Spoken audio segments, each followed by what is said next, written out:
This is Brent, president of B2C Fitness, and we're talking about self-administered release techniques for those muscles that lie just above the scapula.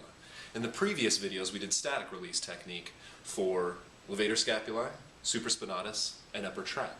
In this video, we're going to go ahead and progress to active release technique for the Levator Scapulae.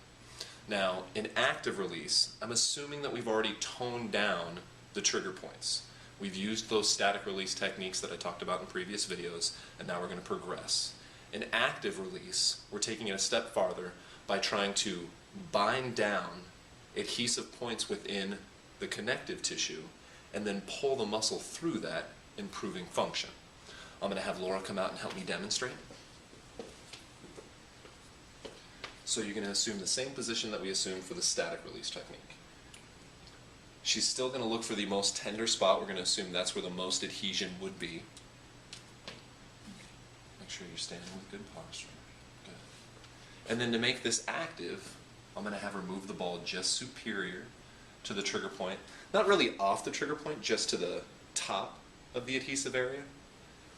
And then I'm going to have her go through all of her neck motions that would elongate her levator scapulae. So that's going to be contralateral flexion, contralateral rotation, and a little bit of flexion as if she's looking into her opposite front pocket. Good. And then go ahead back to neutral. And then back down into a stretch. So the protocol for this is the same as active stretching. We're going to do 8 to 15 reps with 2-second holds in the lengthened position.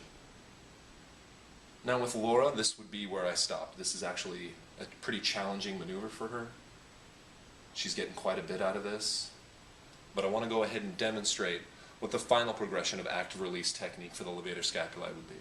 So she'd go down into her neck progression, and then she would depress and retract her scapula and go into full scaption with her shoulder. And then she'd go back down and neutral.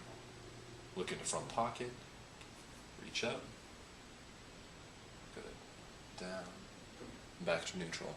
Now what she's doing with that is she's going through all the lengthening she can at her neck, then depressing and retracting her scapula, and with scaption forcing upward rotation, which further lengthens the levator scapulae.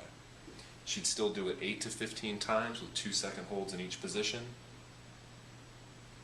What you'll find is that you'll release trigger points within a few weeks, moving to this active technique probably another couple weeks, and once you get close to optimal extensibility of the levator scapulae, you'll be able to move into that last progression as a way to polish off the last bit of dysfunction.